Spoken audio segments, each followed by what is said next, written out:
Okay, so today we're diving deep into, well, I guess you could say a make or break point for SaaS companies, right? Yeah, absolutely. That moment when they're trying to, really push past that $500,000 MRR mark and hit some serious significant growth, it can be a real hurdle. Totally. And we've been digging into this awesome post by Harsh Makwana over at Minute Creative. Oh yeah, I saw that one. You miss 100% of the shots you don't take. Catchy title. Right. Straight to the point. It's from February 20th, so pretty recent. Mm-hmm. And I think the big question for anyone listening is, what are those key growth opportunities that maybe we're overlooking as SaaS founders? Yeah, the ones that could really move the needle. And how do we actually grab those opportunities, make them work for us without getting bogged down in like a million different strategies? We want the good stuff. Exactly. Oh. So Harsh stacks off strong, right? He throws out this line, you miss 100% of the shots you don't take. Seems obvious, but But there's a real truth to it, especially like he says for SaaS companies that have just, gotten their Series A funding. it's like they hit that milestone, and then there's this, I don't know, almost a hesitation. Almost a fear, right? Like, okay, we've got this money now, we can't mess this up. And that can hold you back big time. So true. And he points to a few specific areas where this hesitation pops up, Hmm. like being unsure about the ROI on new demand gen experiments. Yeah, like sticking with what you know, even if it's not really delivering those huge results. Exactly. And then the other thing he mentions, kind of neglecting market expansion because there's this laser focus on the product itself. Yeah, which, to be fair, the product is important, but it's only part of the equation, right? Right. You can have the best product in the world, but if no one knows about it. Exactly. So, growth opportunity number one, straight from Harsh, taking more high impact marketing bets. He's basically saying, stop waiting for the perfect strategy. Which is easier said than done. Oh. Totally. But he's got a point. You can spend forever analyzing, planning, trying to get it perfect. But in that time, someone else is out there testing, iterating, and gaining traction. So what does he suggest?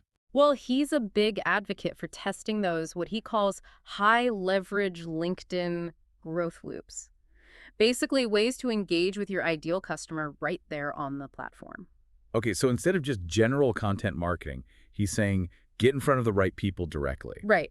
Content marketing is still important, don't get me wrong, but these LinkedIn loops offer a much faster feedback loop. You can tweak things, try different approaches, and see what works way quicker. And that speed can be so crucial, especially when you're trying to gain momentum. Absolutely. And another thing he talks about is exploring low-cost, high-return paid acquisition. Paid ads. Right. That's another area where I think a lot of founders get a bit hesitant. But it doesn't have to be a scary thing.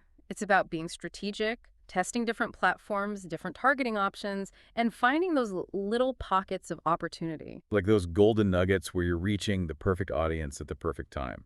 Exactly. And the last thing he mentions here, which I think is really interesting, is shifting from just optimizing your website for SEO, which is obviously still important, Of course. to building what he calls conversion-focused pages. Pages that are specifically designed to get those demo requests. Oh, I see. So even if you're getting a ton of traffic from SEO, Mm-hmm. you need to make sure the traffic is actually turning into leads. Exactly.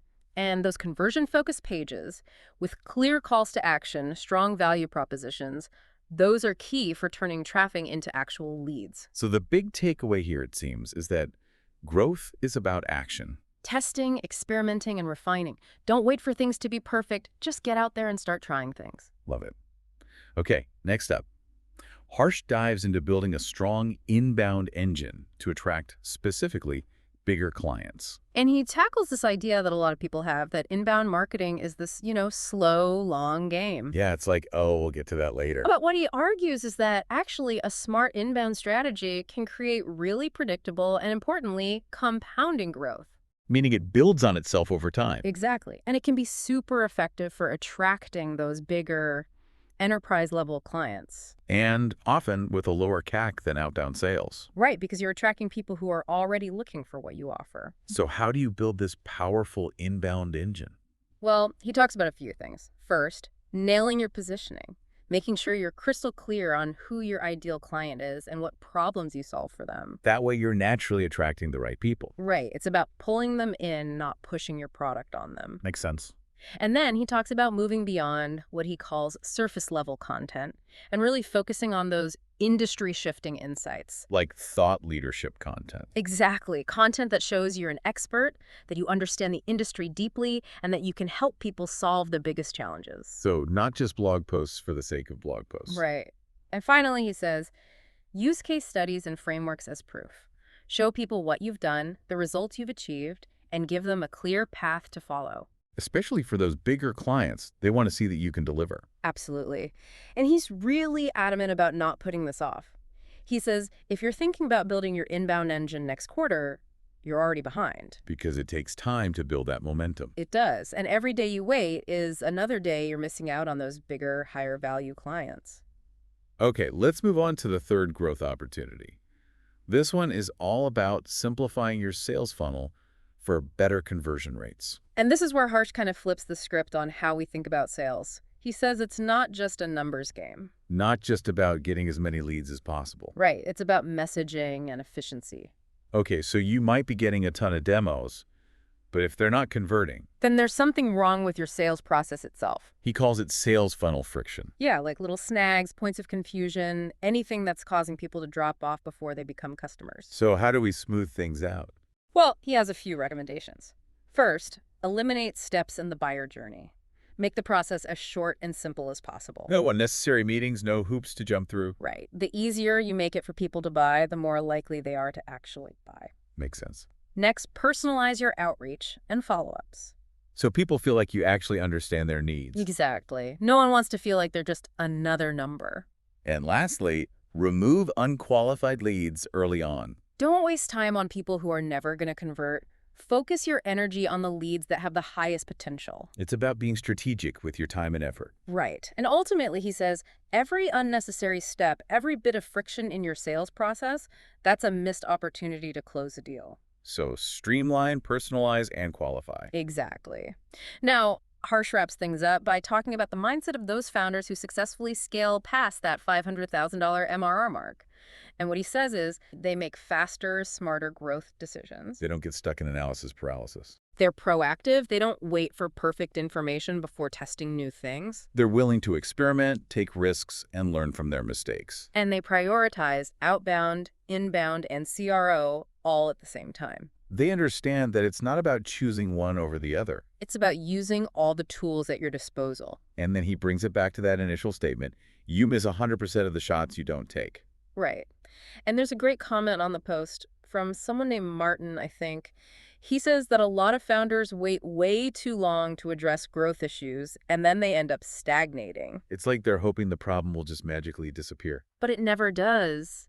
And Martin says even taking the wrong shot is better than taking no shot at all. Because at least you learn something. Exactly. So to sum it all up for our listeners, this deep dive into Harsh's post really highlights the importance of taking action. Don't be afraid to experiment, to try new things, even if you're not 100% sure they'll work. Because the only way to find out is to do it. So as you're listening to this, think about those areas where you might be hesitant. Maybe it's a new marketing channel, maybe it's investing in content, maybe it's simplifying your sales process. And ask yourself, what would it take to finally take that shot? What's the potential upside and what's the worst that could happen? Because in the end, you might just surprise yourself with what you're capable of achieving. And hey, even if it doesn't work out exactly as planned, at least you'll have gained valuable knowledge and experience to apply to your next move. Exactly. So get out there, take those shots, and let's see what amazing things you can accomplish. We'll be here cheering you on every step of the way. Absolutely. Until next time, keep diving deep. And keep taking those shots.